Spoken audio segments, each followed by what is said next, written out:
आज हम सिम्पथेटिक और पैरासिम्पथेटिक के डिफरेंस देखेंगे। तो इससे पहले आप सेंट्रल नर्वस सिस्टम को जानना ज़रूरी है ताकि देखें कि ये सेंट्रल नर्वस सिस्टम किस तरह आपके सिम्पथेटिक और पैरासिम्पथेटिक नर्वस सिस्टम को कंट्रोल करता है। तो नर्वस सिस्टम को हम बेसिकली दो हिस्सों में डिवाइड करते हैं, एक सेंट्रल नर्वस सिस्टम होता है और दूसरा होता है peripheral nervous system. Central nervous system हमारा कंसिस्ट होता है brain and spinal cord. Brain का जो मेन फंक्शन होता है वो क्या करते हैं, ये सेंसरी इन्फॉर्मेशन को रिसीव करते हैं और प्रोसेस करते हैं। इसके अलावा ये मेमोरी, इमोशन और थॉट को भी कंट्रोल करते हैं। स्पाइनल कॉर्ड का फंक्शन क्या होता है, ये क्या करते हैं, सिग्नल को कंडक्ट करते हैं टुवर्ड या अवे फ्रॉम द ब्रेन। इसके अलावा जो है ये हमारे रिफ्लेक्स एक्शन को भी कंट्रोल करते हैं। इसके बाद जो पेरिफेरल नर्वस सिस्टम है वो भी दो क्लास में डिवाइड है। एक होता है आपका सेंसरी न्यूरॉन्स, दूसरा होता है मोटर न्यूरॉन्स। सेंसरी और एफरेंट न्यूरॉन्स क्या करते हैं, जो आपके सेंसरी ऑर्गन से जो नर्व इम्पल्स जनरेट होते हैं वो ब्रेन की तरफ लेके आते हैं, जबकि जो मोटर या जो एफरेंट न्यूरॉन्स हैं वो क्या करते हैं, नर्व इम्पल्स को लेके जाते हैं away from the brain toward the receptors. Motor या एफरेंट न्यूरॉन्स को फर्दर दो कैटेगरीज में डिवाइड किया है। एक होता है ऑटोनॉमिक नर्वस सिस्टम, दूसरा होता है somatic nervous system. Autonomic nervous system वो वाले एक्शन होते हैं जो हमारे कंट्रोल में नहीं होते, जबकि जो सोमैटिक होता है वो हमारे कंट्रोल में होते हैं। ऑटोनॉमिक नर्वस सिस्टम कंसिस्ट होता है सिम्पथेटिक, पैरासिम्पथेटिक और एंटेरिक पे। अब हम देखते हैं कि सिम्पथेटिक और पैरासिम्पथेटिक में डिफरेंस। तो सबसे पहले हम इसके स्ट्रक्चरल डिफरेंस देखते हैं। तो ये जो सिम्पथेटिक नर्वस सिस्टम है ये थोरेसिक और लंबर रीजन से आपके राइज होते हैं, जबकि जो पैरासिम्पथेटिक है वो क्रेनियल और इसके अलावा आपके जो सेक्रल एरिया है उधर से निकलते हैं।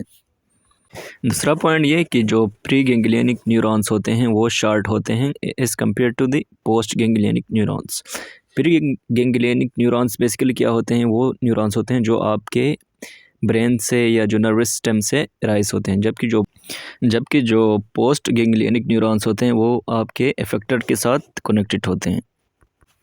सिम्पथेटिक नर्वस सिस्टम के जो प्री गैंग्लियनिक न्यूरॉन्स होते हैं वो हाईली ब्रांच होते हैं ताकि ये जो ज़्यादा पोस्ट गैंग्लियनिक न्यूरॉन्स के साथ इंटरेक्ट कर सकें, और जो पैरासिम्पथेटिक न्यूरॉन्स होते हैं वो क्या होते हैं, 1-to-1 कनेक्ट होते हैं जो पोस्ट और प्री गैंग्लियनिक न्यूरॉन्स होते हैं, ताकि ये क्या करें, डिस्क्रीट रिस्पॉन्स प्रोड्यूस करें। पैरासिम्पथेटिक में जो है ना पोस्ट और प्री गैंग्लियनिक न्यूरॉन्स जो होते हैं वो 1-to-1 कनेक्शन होती है। अगर हम फंक्शनल डिफरेंस की बात करें तो सिम्पथेटिक नर्वस सिस्टम ये हमें हमारी बॉडी को इमरजेंसी सिचुएशन के लिए प्रिपेयर करते हैं, तो इसको हम फाइट या फ्लाइट रिस्पॉन्स भी कहते हैं। जबकि जो पैरासिम्पथेटिक के नर्वस सिस्टम है वो क्या होता है, वो नॉर्मली एक्टिवेट होते हैं और ये जो है हमारे एसेंशियल बॉडी फंक्शन को मेंटेन कर रहे होते हैं।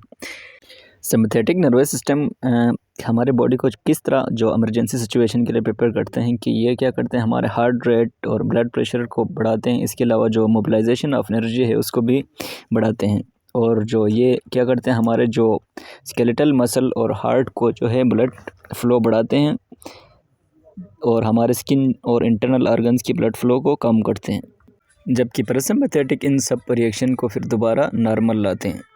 इसके अलावा जो सिम्पथेटिक नर्वस सिस्टम है ये हमारे क्या करते हैं, प्यूपिल्स को भी डायलेट और ब्रोंकाइल्स को भी डायलेट करते हैं, ताकि जो है ना आप सही से रिस्पायरेशन कर सकें, और जो प्यूपिल को भी डायलेट करते हैं। इसके अलावा आपके जो जीआई मोटिलिटी को भी रिड्यूस करते हैं। इसके अलावा जो है ना हमारे ब्लैडर और सेक्सुअल फंक्शन को भी इफेक्ट करते हैं। जबकि जो पैरासिम्पथेटिक नर्वस सिस्टम क्या करते हैं, आपके प्यूपिल को कंस्ट्रक्ट और ब्रोंकाइल्स को भी कंस्ट्रक्ट करते हैं, और इसके अलावा आपके जो जीआई मोटिलिटी को इंक्रीज़ करते हैं। एंटीकोलिनर्जिक हमारे जो है सिम्पथेटिक एक्टिविटी को बढ़ाते हैं।